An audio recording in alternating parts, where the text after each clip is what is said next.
देशाचे राष्ट्रीय सुरक्षा सल्लागार अजित डोवाल यांना आज पुण्यात मानाचा लोकमान्य टिळक पुरस्कार प्रदान करण्यात आला। केंद्रीय गृहमंत्री अमित शहांच्या हस्ते हा पुरस्कार देण्यात आला आणि त्यांना सन्मानित करण्यात आलं। यावेळी मुख्यमंत्री देवेंद्र फडणवीस आणि उपमुख्यमंत्री एकनाथ शिंदे यांनी अजित डोवाल आणि अमित शहांचं तोंड भरून कौतुक केलं।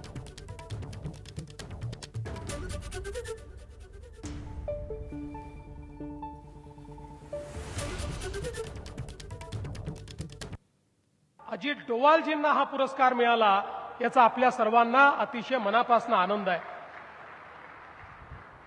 आणि विशेष आनंद हा आहे की एका धुरंधराला पुरस्कार देण्याकरता दुसरे धुरंधर या ठिकाणी आलेले आहेत।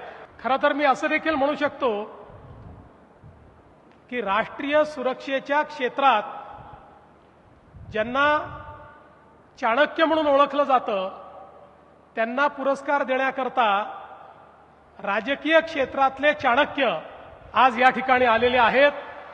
त्यामुळे शिंदे साहेबांनी सांगितलं तसा हा अतिशय दुग्ध शर्करा योग है।